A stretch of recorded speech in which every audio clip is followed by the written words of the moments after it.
Hello comrades and welcome to the Apocalypse Prevention Agency channel, so named in reference to my original characters who I spend most of the time talking about. I'm your guide Lillian, and today I want to try something a bit different and discuss something that's been bugging me for a while. I recently finished watching the Unbreakable Kimmy Schmidt, a Netflix television sitcom with 4 seasons and an interactive special. If you are not familiar with the show, essentially it follows a young woman, Kimmy, who along with 3 other women was kidnapped by cult leader Reverend Richard Wayne, Gary Wayne, and spent 15 years in a bunker.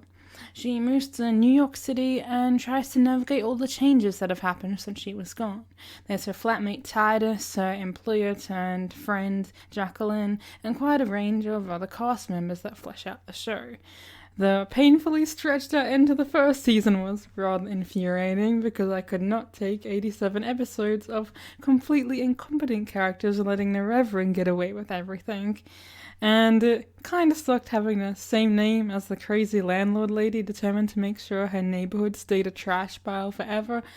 But it had plenty of good moments, good humor, good characters.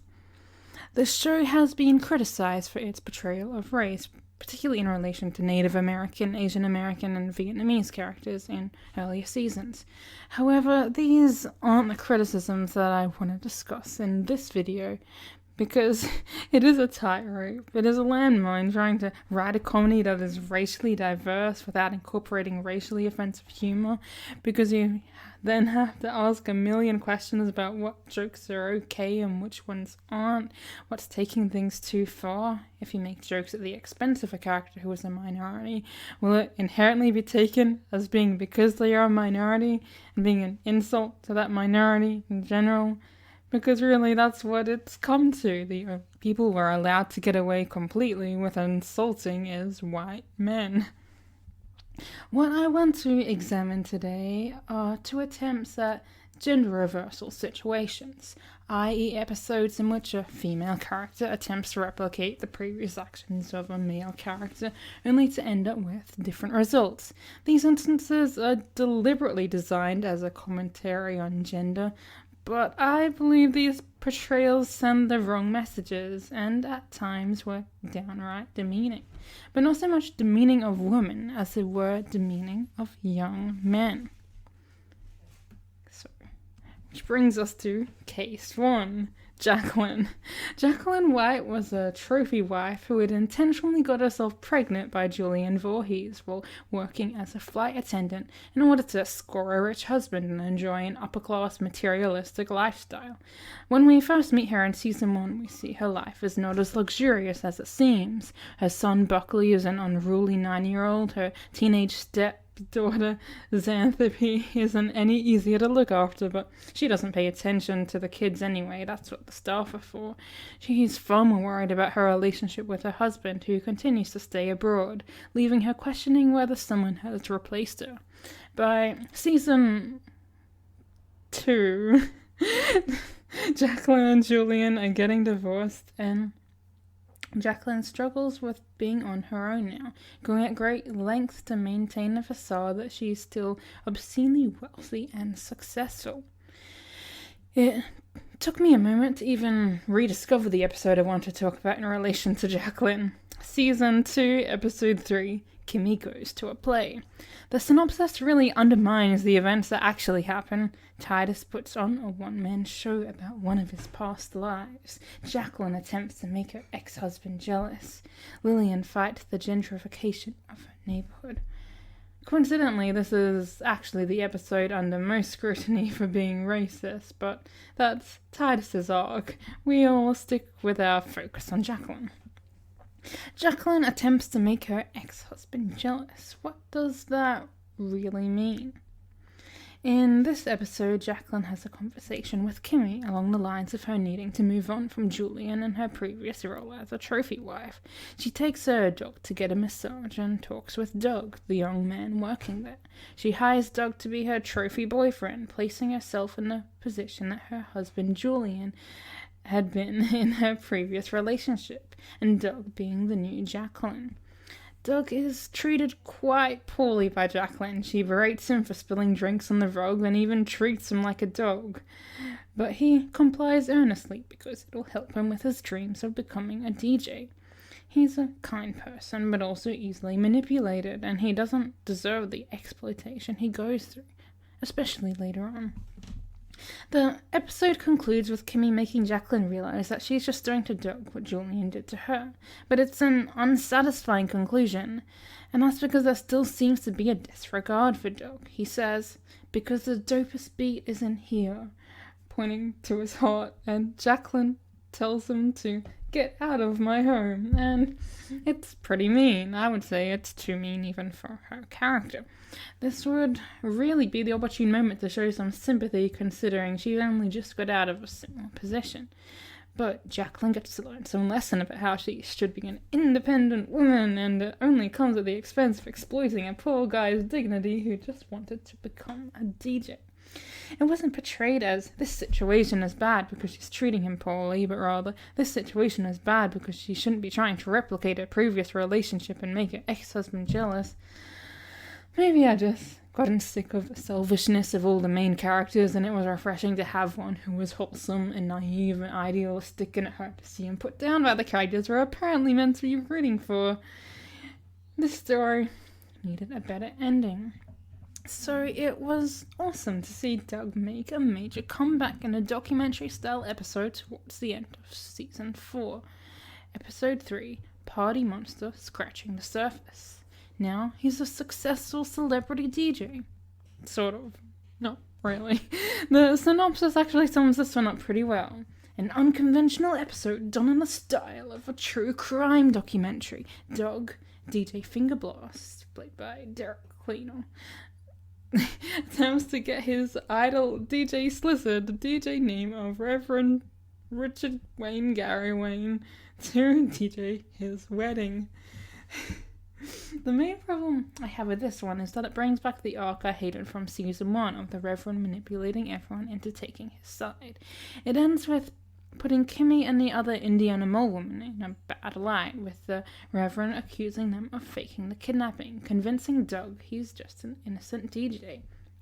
The thing is, this doesn't get resolved. Kimmy watches the documentary, is determined to make sure the truth gets known again, and the only thing that happens from that is a few episodes of conflict with men's rights activist, anti-feminist Fran Dodd, one of the other people in the documentary.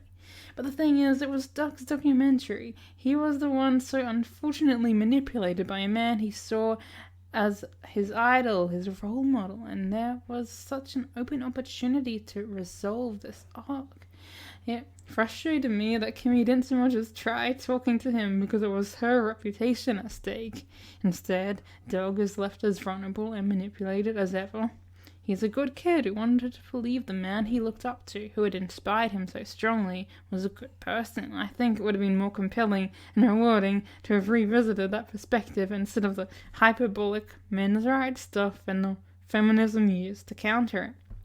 Because we didn't need an extreme anti-feminist perspective to try and make the feminist agenda seem sensible by comparison, to justify the choices made with these feminist narratives.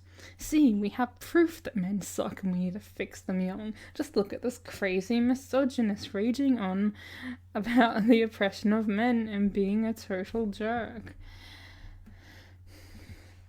Sure enough, the episode directly after the documentary, we get a great example of why men suck. How convenient for our plan for Kimmy's arc this season. In Kimmy Disrupts the Paradigm, Kimmy goes to a convention on behalf of the tech company she works for, GizTube, and meets who seems like the one normal regular guy in a sea of nerds.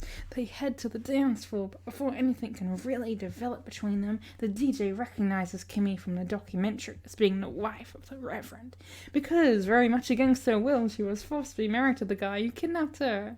But then we find out the guy who was into her in this episode is also married, and has also been going after other women at the convention. Yay, it's the fun surprise twist of, turns out I'm not a regular charismatic guy, and I'm actually a terrible person. Yeah, I was gonna say that at least it's more subtle than the Fran men's rights stuff, but yeah, it's not really. Then, a couple episodes later, Jacqueline, Mimi, and Lillian get romantically / sexually involved with millennials, aka guys significantly younger than them. There's a whole shop that's a meeting place for this sort of behaviour. It concludes with Jacqueline finding out the guy that was interested in her in the start of the episode is actually her friend's son, which grosses her out enough. She realizes what she is doing is wrong. In this episode, it is said the reason these guys are interested in older women is because they're more available than women their age. They're afraid of things like the Me Too movement, etc., etc. But essentially, it seems to reduce these young men as only being interested in sex and of lacking maturity, which is unfair. Seriously, I tried to do a bit more research into the episode, and the quote that ended up on IMDb is one of these millennial men saying, "Oh, because men are gross, we'd put it anywhere." I know we can't expect one-off characters to have much depth, especially in a style of show that relies on even the main characters fitting particular tropes, but they deserve more nuance than this. Interestingly enough, the storyline was the one part of the episode a reviewer on IMDb actually likes. A plus for this episode is the insights into the plight of the modern man on the dating scene. Those parts of the episode won't age well, ironically, but for the moment they're invaluable.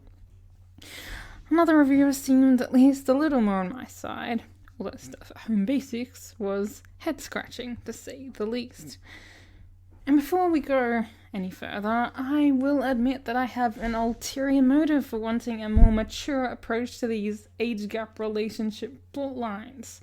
In the comic I'm writing, the young male protagonist marries a woman 12 years older than him, and I'm trying to be wary and cautious and sensitive as much as I can to be aware of the various power dynamics, to take it seriously while still keeping it lighthearted, and it doesn't help there are other factors to make it ethically ambiguous. Maybe I'm just projecting all the layers I've tried to put into my protagonist, all the care and warmth I feel for him, onto these young men in vaguely similar situations. But putting that aside, you can't really argue that these guys are being portrayed as unnecessarily immature. So, let's take a look at Case 2, Gretchen. In Season 3, Episode 5, Kimmy steps on a crack. Kimmy helps the FBI to shut down the cult Gretchen has started. Gretchen was one of Kimmy's bunker mates and for a long time continued to stay loyal to cult leader Richard Wayne Gary Wayne before Kimmy convinced her to start her own cult, instead an attempt to break off this loyalty. Kimmy discovers that Gretchen has attempted to replicate the Reverend's approach, only instead of it being a man kidnapping teenage girls and women, it is a woman kidnapping teenage boys. Gretchen indicates that she has not been able to be an effective cult leader because of this gender reversal. She's essentially become their babysitter. They are unruly imbeciles, and she can barely keep them under control, let alone have any power over them. The boys exhibit extremely immature behavior to the point that it suspends disbelief. The problem is, they're asking us to make a direct comparison between these two scenarios, trying to make a commentary about the tough gig women have in motherly roles. But it seems like what they're really saying is, unlike women and girls, boys and men lack self-awareness or emotional complexity. That being kidnapped wouldn't be a traumatizing experience for a boy, as though they're trying to prove that the whole premise for the show couldn't work with a gender swap. Kimmy's kidnapping was taken seriously. We saw the lasting effects it had on her as a character, where she would lash out violently in innocent situations that she perceived as dangerous because she had become conditioned to be overly sensitive and self-protective. For a while, she even visits a psychologist to try to sort through all her emotional issues and trauma. We learn she tends to take an avoidant approach, thinks of cute, happy things to try to contain her anger. But for kidnapped boys, no, it's a fun time to muck around and do dumb things. According to this reviewer, Ali Pape, the mole woman never even considered exasperating the Reverend as a form of rebellion, not because of where they ended up, but because they were trained to be obedient long before they had someone to obey. Sure, you could argue that Gretchen had some sort of predisposition for obedient cultiness, but you can't apply that to the rest of the mole woman, much less women in general, because Kimmy did try to rebel, did try to escape, she did team up with the others. It was fear that the Reverend might actually be right and the apocalypse did happen, that prevented Kimmy from fully committing to getting out. But Gretchen didn't dump the boys in a bunker, she dumped them in a cabin where it'd be a lot easier to know there is no apocalypse. If she had fully committed to the Reverend's tactics, she could very well have been more successful. According to Pate, of course it's absurd for Gretchen to assume that she'll be able to kidnap and command an army of tween boys and not end up being their servant while they spend the afternoon crazy gluing there together. So why isn't it absurd that men who lead cults do this to tween girls? If only by dint of sheer numbers, the mole woman had just as much of a numbers advantage over the Reverend. But she's turning this around the wrong way. Why assume that Gretchen successfully starting a cult with the boys would be an absurd scenario? Never mind that Gretchen has actually been shown to be a dangerous character because of her intense cult loyalty. And sure, Pape at the time of writing the review couldn't have known the full extent of what Gretchen could be capable of. That comes later in Sliding Vandals, the alternate timeline episode, where she becomes the leader of a Scientology equivalent cosmetology. But these assumptions are ill-founded, just taking for granted the situation the episode presents. Sure, it's meant to be a comedy, it's meant to be over the top, but it's taking advantage of boys to tell us females are strong as hell, yay, gender equality for kidnappers.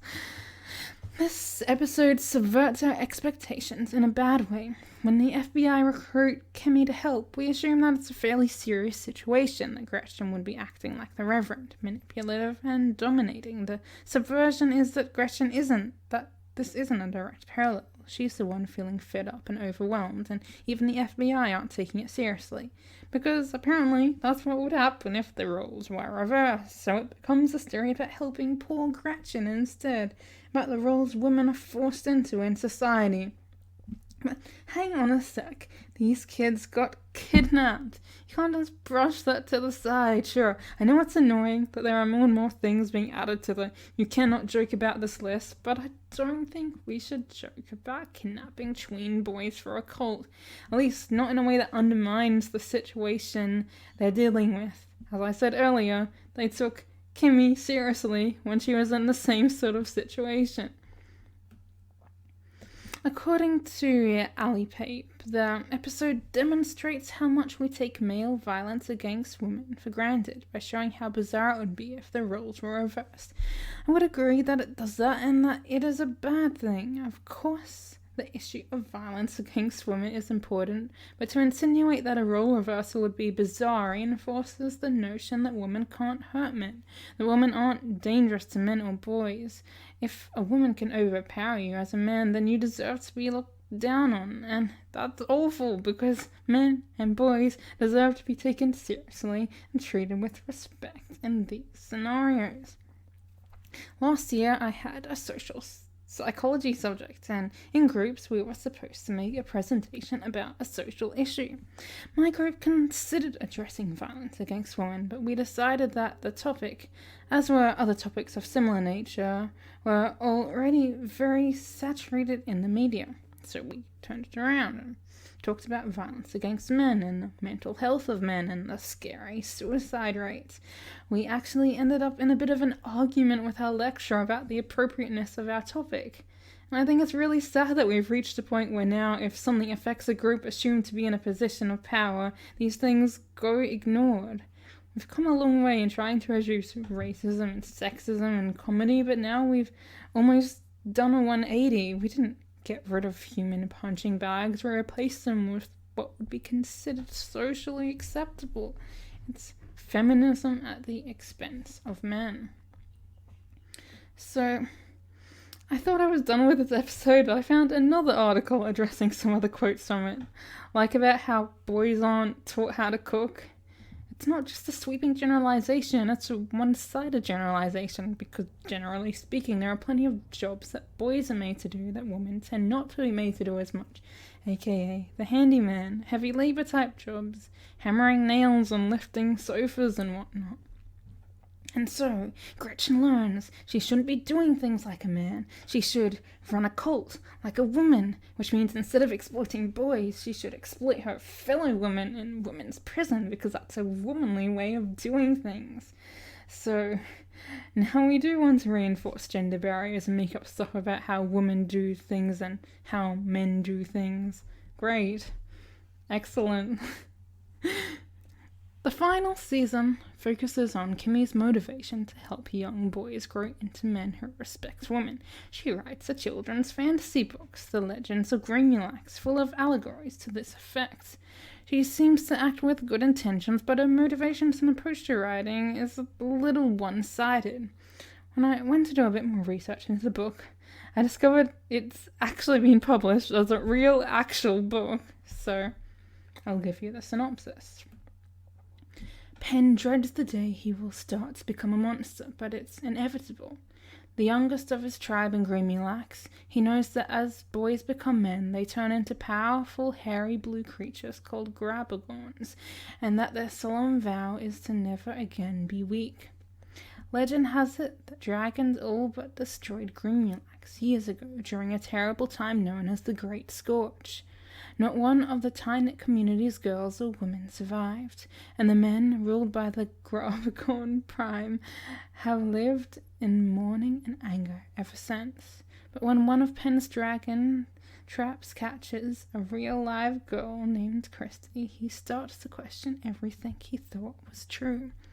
Together, Penn and Christy set off on an adventure that will take them to a tugboat in a tree and through a treacherous lake of pudding, towards a candy forest guarded by dragons that might hold the answers they seek. The more time they spend with each other, however, the faster Penn transforms into the monster he fears, and the more Christy seems to fade away into nothing. Can they reach their destination before it's too late? Now, I haven't read the book, but the reviews seem to indicate it's reasonably decent at gender commentary and effectively conveys positive, uniting messages. So I'll give it the benefit of the doubt and remove my skepticism and assume that that is indeed the case. But this doesn't eliminate the issues I brought up before, it just further emphasizes this false narrative. It attempts to excuse the show's portrayal of young men. We're allowed to portray them like that because they're Garbagons. It's an obscene justification.